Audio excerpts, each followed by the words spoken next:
Nesse vídeo vamos tratar do juizado especial em relação ao julgamento do mérito ou a perda da ação pelo proponente em virtude de erro material do juiz. O juiz acaba julgando o mérito quando na verdade deveria dar o juizado por incompetente. É aquele caso de ação indenizatória que precisa de perícia e o juiz, ao invés de determinar a perícia, o que ele faz?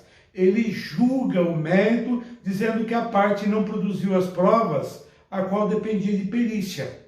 Então há um erro aí que precisa ser corrigido, porque a parte ainda sofre um constrangimento de muitos juízes que fazem o quê? Determinam o recolhimento de custas para poder recorrer. Isso é um absurdo, porque o erro é do juiz e ele precisaria corrigir isso daí.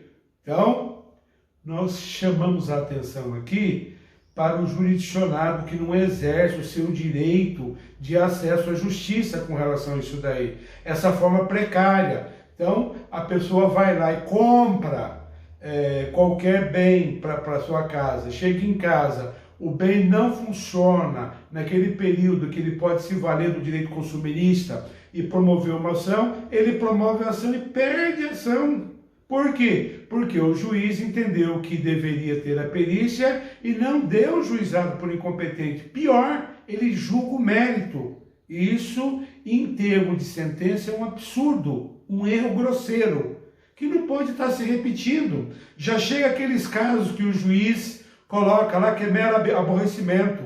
Eu tive um caso de uma senhora de 73 anos que foi humilhada na porta do banco e o juiz falou que foi mero de sabor. E se fosse a mãe ou o pai de alguém? Como ficaria isso daí? Ou a mãe e o pai de outra pessoa vale mais do que essa senhora de 73 anos? Porque é um absurdo não dar indenização nesses casos aí. Isso é uma aberração jurídica, certo? Sair pela culatra e não condenar o autor da lesão. Nesse caso, nós temos a lesão, temos a relação, o nexo de causalidade, nós temos a ação ilegal, ilícita, não é? O ato ilícito praticado pelo banco ou pela empresa que vendeu esse produto. Então, é preciso, ou será preciso fazer algumas correções, atualizar esses juízes, pelo amor de Deus, fazer uma atualização para que julguem corretamente. Há erro nisso daí. Como que vai deixar de indenizar um caso desse? Se o próprio banco procura o advogado, procura a parte, propondo uma indenização, e quando vai para a mesa do juiz para sentenciar, ele simplesmente julga improcedente. Simplesmente julga improcedente. Isso é absurdo, certo? Em termos de teoria do processo, em termos de sentença, em termos de fundamento da decisão, e isso daí é absurdo, que precisa de correção. E coagir, certo? Uma forma de coação, impor a correção, o recolhimento de custas para recorrer. Deve manter a justiça gratuita. Por quê? Porque o próprio juizado precisa desses julgados, desses enunciados, para poder se aperfeiçoando. Existem os enunciados, as súmulas, mas não são suficientes. Há muitos casos aí que o juiz consegue o quê? De certa forma, se livrar do número de processos, julgando tudo improcedente.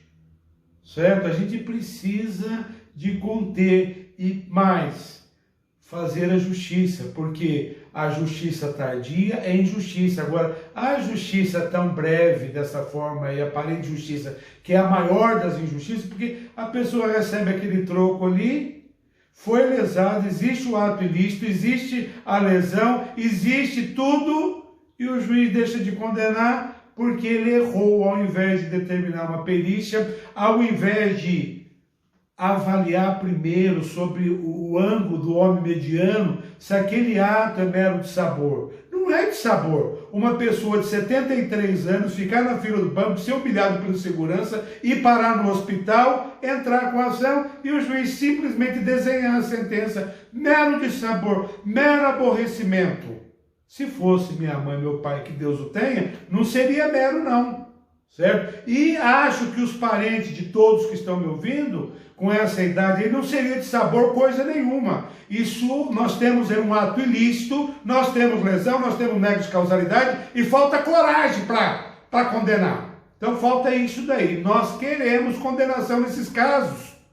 Por quê? Porque há condição da pessoa, da empresa pagar a indenização, há lesão de direito, pela vontade do juízo, pela falta de comportamento como um homem mediano, acaba gerando isso daí. Ou a indenização variar, porque era o juiz que estava ali naquele caso de bagagem da viagem, eu vou condenar 100 mil reais. Se era eu lá, o pobre coitado, 2, 3 mil reais. Qual que é a diferença?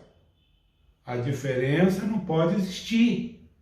Porque se não tem como provar o que se perdeu numa bagagem, qual que é a diferença da bagagem do juiz e a bagagem de um jurista, ou a bagagem de uma pessoa que vai palestrar, da pessoa que está a passeio, da pessoa que está de mudança?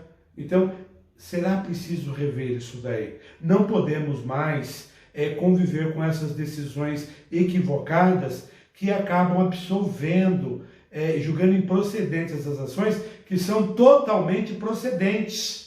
Então, um olhar clínico dos tribunais e baixar a resolução aí para que os juízes que atuem nos juizados especiais atuem de forma mais precisa, evitando esses erros. Por esse vídeo era isso daí. Muito obrigado.